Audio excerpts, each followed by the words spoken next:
Donc voilà. Si je comprends bien, on va être enregistré. Non, seulement moi.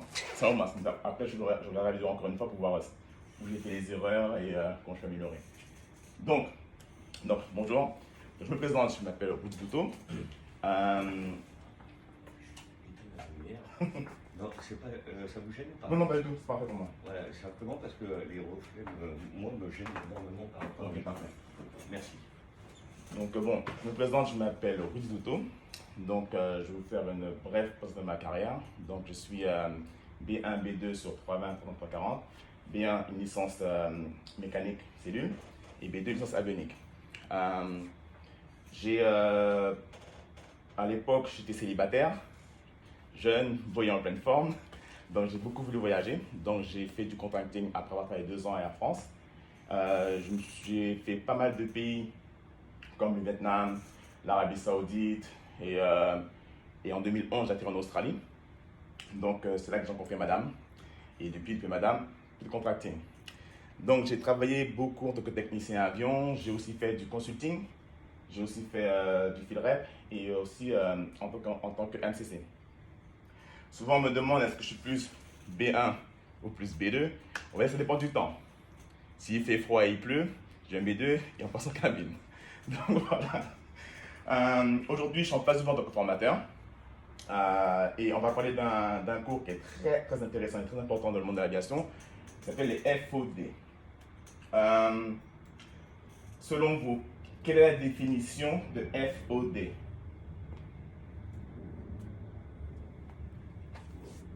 Voilà, donc FOD. J'ai entendu parler. Entendu parler. Ok, donc on va. FOD, ça veut dire Foreign Object Damage. Ou aussi on peut le dire Foreign Object Debris. Au fil du cours, je vais vous expliquer pourquoi on peut différencier les deux. Enfin, pas différencier, c'est la même chose. Et en français, ça veut dire dommage causé par un corps étranger. Donc, par rapport à ça, il faut savoir que aux FOD, on est constamment impliqué, indirectement ou indirectement. On le voit au fil du cours. J'ai une autre question pour vous.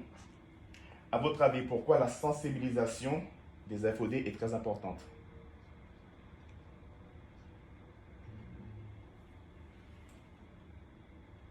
Parce qu'il faut faire des règlements, de toute façon. Oui. Il faut rendre un monde où il faut tout tracer. Donc, Exactement, faut tracer. Mais on va dire en fait, en termes de chiffres, les FOD coûtent énormément d'argent. On parle en milliards de dollars par an. Et comme vous le savez, les compagnies n'aiment pas trop dépenser. D'ailleurs, qui aime dépenser d'ailleurs? Bon, après, bon, c'est pas seulement une question d'argent. Il y a beaucoup d'incidents et d'accidents causés par les FOD. Ok?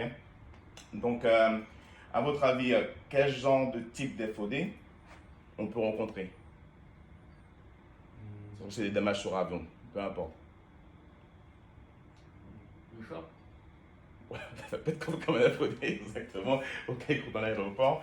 Alors, si vous voulez, donc pour le cours, j'ai séparé les FOD en 4 sections. Donc, on a le FOD numéro 1, les impacts d'oiseaux, le FOD 2, dame nature, et le FOD 3, l'homme et l'environnement, FOD 4, un souci. La raison pour laquelle j'ai séparé, c'est parce qu'en fait, bon, le FOD 3 et 4, c'est là où l'homme est directement et indirectement impliqué. D'accord? Donc, on va dire FOD, FOD, parce que bon, c'est mieux de dire dommage causé par un corps étranger. Et pendant le cours, je vais utiliser quelques termes d'anglais techniques. De toute manière, dans l'aéronautique, la plupart des documents sont en anglais. Et pour aussi se familiariser. Ok? FOD 1, les bird strikes, nos amis les oiseaux. Apparemment, ils n'ont toujours pas compris que les avions, ce n'est pas leurs amis. Ok?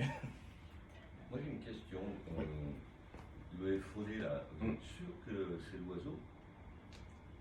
C'est pas l'avion, le FOD? En fait, c'est le point de damage sur l'avion. C'est-à-dire, si vous voulez, dans le cours, on va plus parler de ce qui arrive à l'avion. Peut-être que vous avez raison, oui. L'avion lui-même peut être un FOD. Donc, Les oiseaux, c'est plutôt lui, l'étranger. oui, en général, non, on va dire que c'est l'avion qui est l'étranger au ciel. Parce qu'avant, il n'y avait que les oiseaux. Mais aujourd'hui, on va dire que là, on parle dans l'aéronautique. On va dire, on va plus parler de ce qui se passe autour de l'avion, les dommages causés à l'avion. Et c'est le thème du cours. Donc, comme je parlais par rapport au burst strike, en anglais c'est burst strike. Juste un petit peu d'histoire. En 1912, un fameux pilote qui s'appelait Carl Rogers est mort d'un crash dû à un burst strike. Donc forcément, il faut savoir qu'aujourd'hui, il y a encore beaucoup d'incidents et d'accidents par rapport au burst strike. Et il faut savoir que les ingénieurs, quand même, ils ont fait beaucoup de recherches et beaucoup de progrès pour limiter les FOD. Parce que forcément, éviter les oiseaux, ça peut être difficile. Vous imaginez un pilote en plein vol, attention, avant droite, oiseau revent, tournez vers la droite, donc ça ne passera pas. Donc si vous voulez, les ingénieurs aéronautiques ont travaillé énormément pour faire des recherches, faire des tests au niveau des moteurs pour limiter les dégâts et renforcer aussi les moteurs. Donc là, vous avez un accident dû à un burst strike. Et si vous voulez, est-ce que vous avez une idée de ce que c'est le canon à poulet? Donc, je me rappelle à un moment donné, on me disait comme quoi que pour tester les moteurs, on prenait des poulets congelés. donc ici, je vais vous montrer un test, un engine test, pour voir ce qu'un oiseau peut faire à un avion, à un moteur.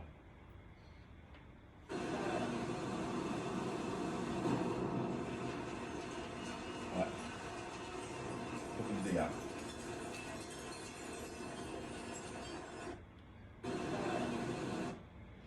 Donc, il faut savoir qu'il y a des normes. On a dit au début, il y a des normes. Donc, les réglementations aériennes imposent que tous les moteurs subissent des tests.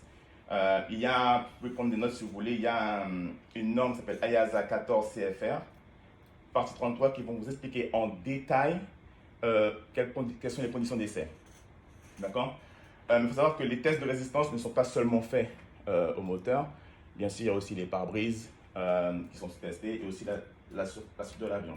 Comme ici, par exemple, comme exemple, vous allez voir bon, au nose, radome et windshield, c'est comme 41%. C'est pas dangereux aussi d'avoir un burst comme des pare-brises. Moteur, 41% aussi. Ok. Bien sûr, là, on a vu que bon, les ingénieurs aéronautiques ont fait pas mal d'essais justement pour limiter les dégâts, comme on dit, pour renforcer les moteurs, pour éviter qu'un moteur explose en cas d'FOD, parce qu'on ne peut pas les éviter. Mais aussi les aéroports ont fait des efforts. Il y a pas mal d'aéroports qui ont investi sur par exemple des canons sonores, des radars. Et il faut savoir que certains pays, par exemple comme l'Espagne, vont utiliser des rapaces pour effrayer les oiseaux. Donc ça, c'est un premier type d'FOD par les burst strike. Toujours concernant Dame Nature, qui est aussi considéré comme un FOD. Même si vous l'avez dit, c'est seulement l'avion qui est l'étranger, c'est nous qui sommes dans le ciel. Mais bon, on va dire aujourd'hui, on dit c'est eux les FOD, ok? On clique toujours l'autre. Donc, ça, c'est la cendre volcanique. Donc, comme sur la photo que vous voyez ici dessous, le 24 juin 1982, un Boeing 747 a reçu un nuage de cendre volcanique. Donc, forcément, en vol, c'est très dangereux. Et il faut savoir que je me rappelle encore en 2010, je ne sais pas si vous vous souvenez, à l'époque je travaillais à Roissy, il y a un volcan en Islande qui avait éruption. Et je me rappelle pendant plus de 6 jours, les avions étaient cloués au sol. Et bien sûr après, bon, c'est protection, hein. Il fallait mettre les bâches moteurs, mettre les pitot covers, enfin les bâches pour les pitots aussi. Et il faut savoir une chose que, bon, à titre d'information, la cendre a un point de de 1100 degrés. Donc, ce qui peut entraîner une défaillance moteur. Donc, c'est parce que c'est comme un FOD. Qui aime travailler dans le froid? Les Esquimaux. Les Esquimaux, c'est tout pas moi. On va dire la grêle est aussi un FOD. Ça crée de lourds dommages sur la structure et puis sur les pare-brises. Et puis, il y a aussi, moi, je me rappelle quand je travaillais à Saint-Pierre-et-Miquelon, le matin, en fait, à cause de la question de glace, il fallait dégivrer les avions quand même, avec de l'eau et puis de la pipe, comme j'ai oublié le nom précisément. Il y a ça. Et puis pour les moteurs, on utilisait un gros conduit d'air chaud pour aussi dégivrer. Donc ça aussi c'est considéré comme un FOD. Les lightning strike, comme on dit, la foudre d'escampette. Donc un FOD très connu. Les avions aujourd'hui sont bien équipés pour lutter contre la lightning strike. On a ce qu'on appelle les static discharge, on conseille des détecteurs statiques. Il y a aussi la plupart des équipements sont liés à ce qu'on appelle les bonding straps, qui c'est stress de masse. Excusez-moi. Oui. Les départiteurs statiques, c'est pour lutter contre la foudre, c'est ça? Donc en fait, ça, si vous voulez, ça va, quand il y a une accumulation d'énergie statique, D'accord. ça va, le courant va permettre de traverser en évitant les arcs. Ok. Donc ça permet aussi de lutter contre les lightning strike, contre la foudre comme on dit. Mais bon, comme je dis ça aussi, il faut savoir que quand il y a un lightning strike en avion et dû à un lightning strike, au sol, il y a beaucoup de lots d'inspection à faire. C'est-à-dire que bon, quand c'est arrivé, il y a toujours un point d'entrée et un point de sortie. Le courant, c'est parce que parfois qu'il se prépare aussi. Donc souvent pour vérifier qu'il y a, quand on fait une inspection à l'œil, enfin une inspection visuelle, il y a souvent des taches de brûlure sur la surface. Et donc on peut vérifier par rapport à ça. Mais aussi, non seulement ça, il faut faire aussi tous les tests des équipements électriques. Donc c'est très important. Donc il faut bien suivre les procédures pour ça. Si vous n'avez jamais travaillé dans les pays du Middle East, de ça on ne peut pas connaître. Donc ça aussi c'est considéré comme un FOD. Donc ça crée de la corrosion et des blocages. Donc, et comme je disais au début, il y a des FOD qui sont vraiment particuliers. Parce que quand j'explique, ça dépend où on a travaillé, dans quel climat, dans quel pays. Il y a un FOD qui était particulièrement étonnant pour moi, c'est quand j'ai travaillé en Australie, les nids de guêpes. Il faut savoir qu'un Boeing 757 s'est écrasé après le décollage de la République dominicaine en février 1996, qui a tué 189 personnes. Après investigation, ils se sont rendus compte que l'avion n'avait pas volé dans les 25 jours précédant le crash et les tubes pitot n'avaient pas aussi de protection. Cela conduit les enquêteurs à penser qu'il y avait un nid d'insectes. Ça arrivait plusieurs fois à Brisbane. Et donc, quand on avait reçu un service bulletin pour dire faites bien l'inspection parce que les petites guêpes, des fois, elles aiment bien poser un nid, même dans les cas des colonnes de vol. Donc, c'est considéré comme un FOD. Donc, parlons des FOD dans la nature, forcément, l'homme n'est pas responsable. Inspection, protection. Donc, pour s'assurer déjà, bien sûr, s'il y a un son, c'est une tempête de sable le lendemain, protéger les avions, mettre les bâches, et l'inspection qui est très important. Okay? Donc là, si vous voulez, on a bien vu les FOD qui sont par rapport à la nature, l'homme n'est pas responsable. Là, on va discuter des FOD où l'homme est directement ou indirectement impliqué. L'environnement aéroportuaire. Rien que de voir cette photo, ça me fait mal à la tête. Vous n'imaginez même pas le nombre de risques d'FOD qu'il y a autour d'un avion quand il est tout seul, il ne demandera à personne. Il est juste garé là comme ça, il y a énormément de risques. Donc là, je vais vous montrer quelques exemples qui a ce qui se passe dans les aéroports. Et ouais, il n'y a pas que les oiseaux qui rentrent dans les moteurs. Et lui, ça c'est un gros lui. Encore un autre exemple. Alors ça, c'est un plot qui est supposé pour la sécurité. Hein. Donc on a posé un plot pour les zones à risque et bon, il a été avalé. C'est déjà arrivé que des hommes se passent injectés par les moteurs. Et donc ici, je ne sais pas qui a grillé le feu rouge. Donc ça arrive. Ça arrive. Donc vous voyez, déjà sur les aéroports, c'est déjà un infodé constant. Mais ici en fait, j'aimerais bien cette image-là parce que quand on travaille sur avion, il y a des FOD qui arrivent fréquemment. Mais après, bon, je ne vais pas tous les citer, mais je vais donner quelques exemples. Je vais voir si je peux... Pointeur laser. Ok, parfait, ça marche. Donc, un des FOD qui est courant, qui arrive énormément, c'est au niveau des portes cargo. Parce que ce qui se passe souvent, c'est que la plupart des personnels de manutention ne sont pas très bien formés. Donc, il y aura à l'ouverture et la fermeture, soit ils vont oublier de décaler l'échelle, ou soit être trop près. Donc, on va mettre un dur, boum, FOD. Donc, un autre FOD qui arrive souvent, après c'est une petite question de piège. À votre avis, là aussi on a le refueling. À votre avis, quel genre de type d'FOD que le refueling peut causer? C'est-à-dire qu'il n'est pas directement impliqué, il est indirectement impliqué. Non? Ok. Les gros porteurs, je sais pas, ça va prendre 80, 90, 100 tonnes de fuel. Donc forcément, l'avion devient plus lourd, les amortisseurs vont se compresser, et qu'est-ce qui se passe? Franchement, l'avion change de hauteur. D'accord? Par exemple, ici, vous avez la porte qui est ouverte ici, là. S'il n'y a pas de protection entre la porte et la passerelle, il se passe quoi? FOD. Après, bien sûr, il y a des FOD qu'on peut voir sur l'image, mais qui est très courant. Autour d'un avion, il y a beaucoup d'échelles, beaucoup d'équipements de manutention qui malheureusement ne sont pas freinés, ne sont pas sécurisés, freinés. Et quand Dame Nature, elle est un peu fâchée, elle fait un peu de vent, il se passe quoi? Boum, sur l'avion. Donc, ça, c'est ce qui se passe au niveau du ground handling. Mais il faut savoir, dans les aéroports, il n'y a pas que ça. Et vous avez au début du cours, on a parlé. Je vais enlever ça là. Voilà. Au début du cours, on a parlé de débris. FOD, Flying Object Damage. FOD, Flying Object Débris. Vous n'imaginez même pas le nombre de choses qu'on peut trouver par terre. Et donc, forcément, c'est dangereux pour les moteurs. Ça, c'est pas des FOD, c'est des pièces d'avion, ça.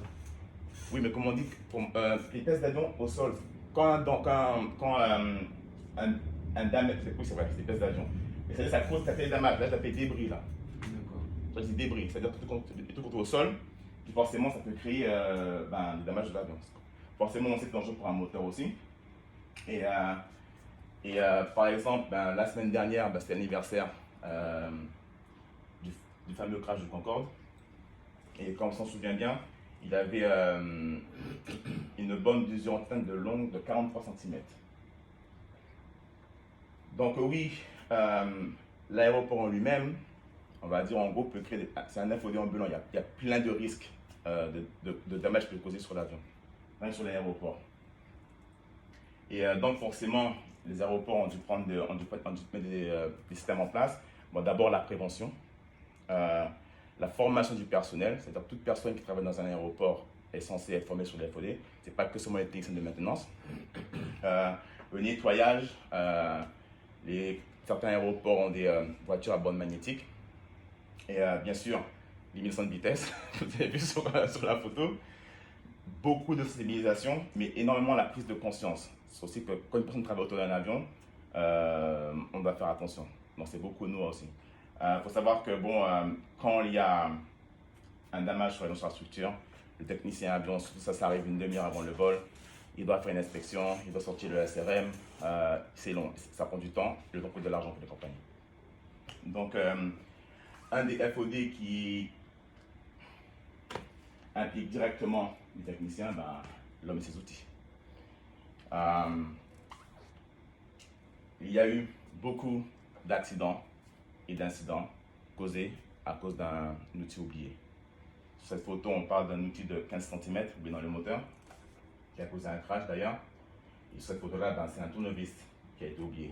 Heureusement que l'ingénieur l'a retrouvé. Donc, forcément, si je récap un peu de l'expérience que j'ai eue par rapport aux outils, à l'époque, je me souviens encore, les ingénieurs arrivaient avec leur caisse à outils, chacun une outil personnel. Donc à l'époque, c'était plus le pointage du doigt. C'est-à-dire que vous devez graver vos outils, et si on trouve un outil, assieds-toi. Le problème, est-ce que ça résout les solutions? Non, ça n'a pas vraiment résolu le problème. Du coup, c'est une plus sévère, donc il fallait que les gens avaient aussi de l'inventaire. Donc on arrivait le lundi, on avait l'inventaire, et supposons la semaine d'après on finissait, il fallait que l'inventaire corresponde. Mais ce n'est pas suffisant non plus. Donc après, si vous voulez, il y a certaines compagnies aujourd'hui qui interdisent les techniciens d'arriver avec une caisse à outils dans une compagnie. Ils vont vous la fournir, et à chaque début de shift, vous devez ramener exactement la même chose. Et moi, ce que je trouvais vraiment efficace dans une compagnie, le nom c'était Agestar, c'est que eux en fait, il y avait un système de pesée. C'est-à-dire vous arrivez en shift, vous pesez la caisse à outils, et à la fin du shift, c'est-à-dire 2 heures avant le départ, il y a plus ou moins 5 grammes. Supposons qu'il y a plus de 5 grammes qui manquent, vous êtes mal. Donc, soit le chef de chantier décide de couler l'avion au sol jusqu'à temps qu'on trouve l'outil, ou soit il doit signer une décharge. Le système est tellement bien fait qu'on sait exactement quel outil qui manquait à la fin du shift, qui l'avait utilisé et où il avait travaillé. Donc, après, comme j'explique, en ce qui concerne les FOD par rapport aux outils, c'est vraiment la prise de conscience, quoi. Ça va être bonne attitude. Si jamais vous travaillez sur un avion, vous commencez à faire ça, posez-vous des questions, soyez inquiets. Et puis, n'ayez pas peur d'en parler, n'ayez pas peur d'aller voir le supérieur pour dire voilà, j'ai oublié un outil. Parce que bon, voilà, ça peut arriver à tout moment. Ok? Bien sûr, c'est notre responsabilité à tous, à partir de mon travail dans un aéroport aéroportuaire, d'assurer la sécurité et la sûreté d'un avion. Ok? Donc là, on a parlé de FOD en général. Bien sûr, je ne peux pas entrer vraiment dans les détails, je n'ai qu'une demi-heure. Là, je vous fais une petite vidéo pour la fin. Vous allez me dire quel type de FOD il s'agit.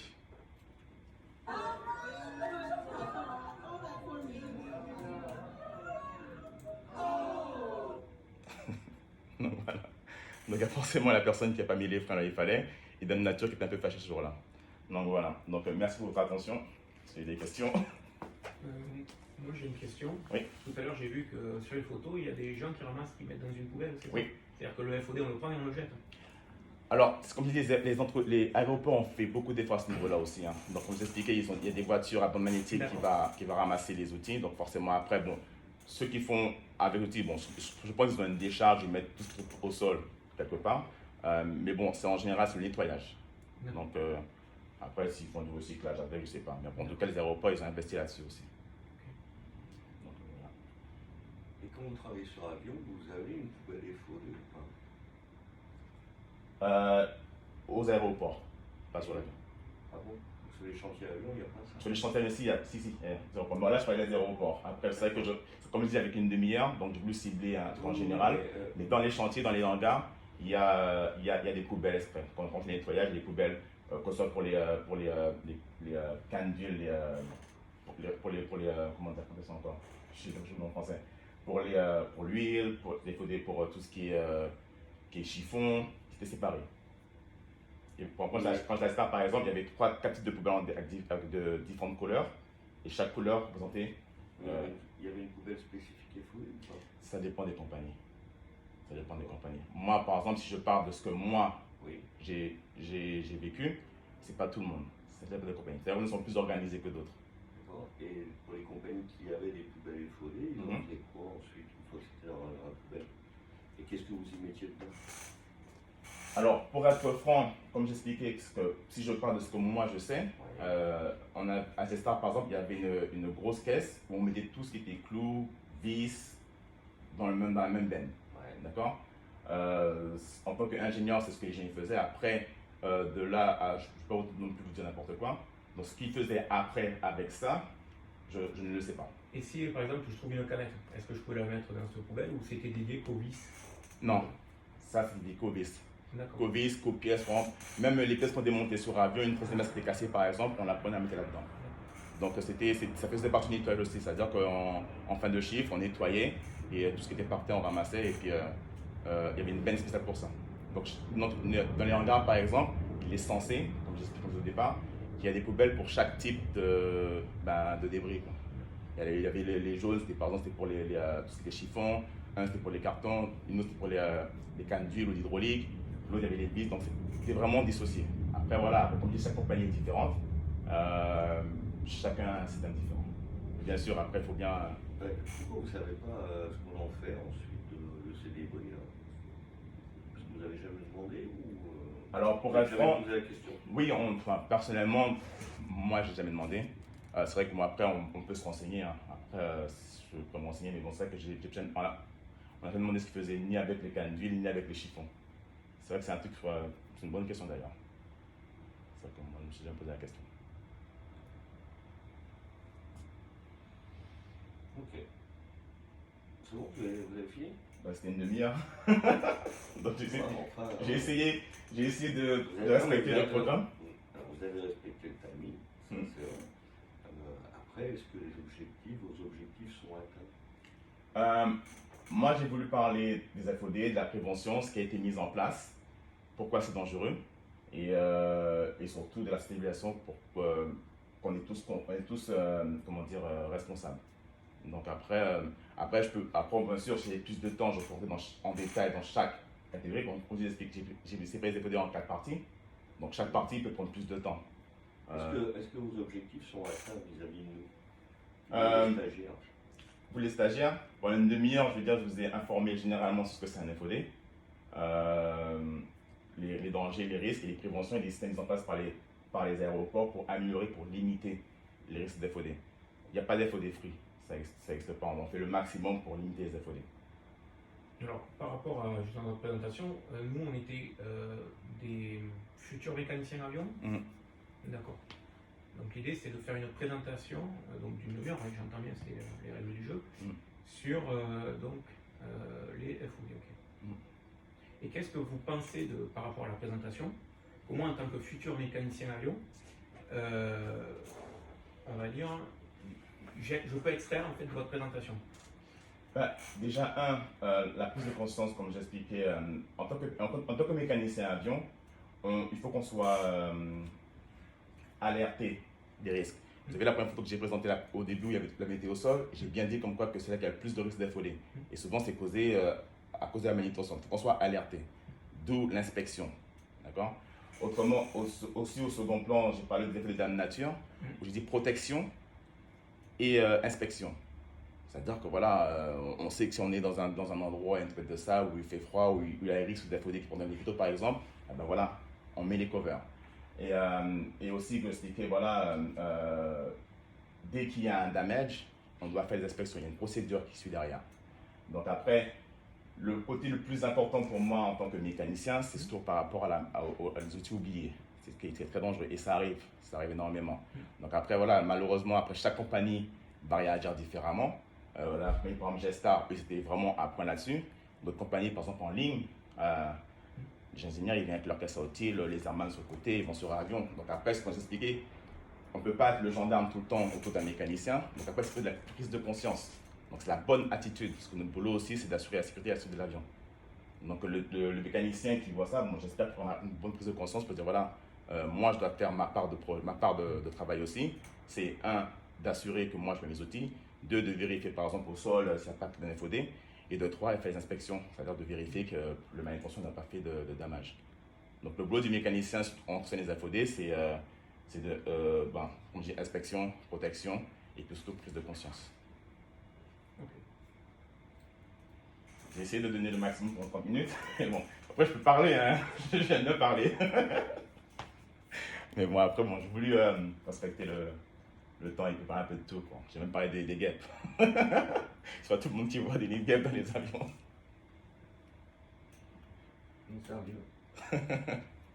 Vous aviez tout à l'heure un slide où vous parliez justement de la norme EASA. Oui, ça, en fait, ça c'est juste à titre d'information. Donc, vous pouvez revenir sur oui. le document. Déni, parce qu'en fait, c'est important de savoir qu'il y a quand même des normes qu'on lance pas un avion commercialement comme ça. Non, il y a des tests, il y a plusieurs tests sur un moteur, il y en a énormément, mais il y a aussi une partie importante par contre que je vais vous montrer.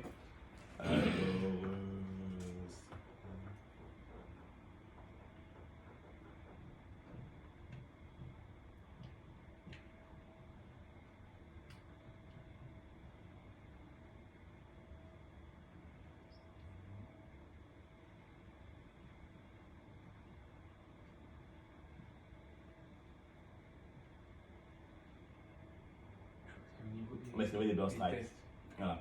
Donc moi je trouve ça intéressant parce que bon, c'est vrai qu'on sait qu'il y a des essais moteurs, mais il y a une norme à respecter quand même quand il y a en s'agissant des ingestions d'avion, ingestion du moteur. Donc j'en ai parlé, bon, c'est vrai que je ne suis pas vraiment focusé là-dessus, c'est juste un peu d'information, mais au moins les gens ils savent que s'ils veulent avoir plus de renseignements, vous tapez ça sur internet, vous allez voir en détail comment sont passés les tests. Comme je disais à l'époque, il y avait des poulets vivants, des poulets congelés. Là, maintenant, c'est de la gélatine. D'accord. La gélatine. Après, il n'y a pas que les moteurs pour tester aussi. Il y a aussi les pare-brises, la structure. Donc après, voilà, comme je dis, c'est en général en fait. Ça veut dire quoi? Et ça, 14, c'est parti, 30. C'est. Bon, AEASA, c'est la norme européenne. Après c'est la norme en fait. C'est le titre que je trouvais sur internet. C'est quelque chose que vous avez trouvé, que vous avez plutôt recopié. Non, mais oui, ça, je suis censé sur internet. Il y avait des normes. Je sais qu'il y a des normes pour les extensions. Et ça, j'ai pris, j'ai recopié. C'est quoi la différence pour vous entre une norme et un règlement? Un règlement, c'est quelque chose qui qui a été établi par soit par un gouvernement ou et qui doit respecter. Et une norme, c'est un minimum, enfin, pour moi, c'est un minimum de standards. Donc après, comme j'expliquais, cette information, souvent on pose la question, mais moi je pose la question, comment sont évalués les tests? Et voilà pourquoi j'ai parlé de ça, comme ça on a une idée de comment sont faits les tests en tant que, quand il y a un burst type ou en tant qu'injection de moteur. Donc pour moi c'était bon à savoir. Parce que même moi je ne le savais pas, donc je me suis dit bon, je vais me renseigner. D'accord. Vous l'avez acheté comme ça sur internet? Non, j'ai regardé les photos, j'ai regardé ce qu'il faisait. Et après, bon, c'est vrai que c'est détaillé, quoi. Il y a le programme sur internet, hein. Tapez ça, vous allez voir. C'est vraiment détaillé. Après, je dis bon, un petit d'information, c'est bien de savoir que. C'est le petit mélange que vous avez fait qui n'est pas adapté. D'accord. Vous avez fait un mélange entre EASA, CS et 14 CFR. Là, vous parlez à la fois de réglementation, et je dis bien réglementation EASA, donc Agence européenne de sécurité aérienne, qui est le CS Engine 800 pour effectivement la qualification et la certification des moteurs. Mais le 14 CFR, c'est de la réglementation américaine. D'accord. C'est une équivalence. Parce que j'ai trouvé exactement la norme. Donc je me dis, bon voilà, en fait, je vais trouver une norme qui nous montre, qui nous parle à peu près, que voilà, c'est réglementé. Oui. Je suis d'accord avec vous. Sauf que vous, entre parenthèses, vous ne savez pas exactement quelle est la différence entre les AZ et les 14 CFR. Non. On est d'accord. Alors, C'est non. tout, c'était ma question. C'était ma question. Après, bon, je vais me renseigner, mais non. Non, mais heureusement qu'il y a plein de choses que vous ne savez pas encore. Oui. Ça serait grave ou trop beau, je ne sais pas. D'accord. Très bien. Vous avez des questions à nous poser? Alors on parle bien de ça ou c'est bon là? Non, après, bon, j'ai dit que c'était ma première fois, je voulais le faire et. On débriefe tout de suite ou... Comme vous voulez. Allez, on débriefe tout de suite. Ça sera fait. Comment vous êtes senti? En fait, j'ai eu une montée de stress pour À la répondre. rigueur, vous pourriez arrêter votre... Ah oui.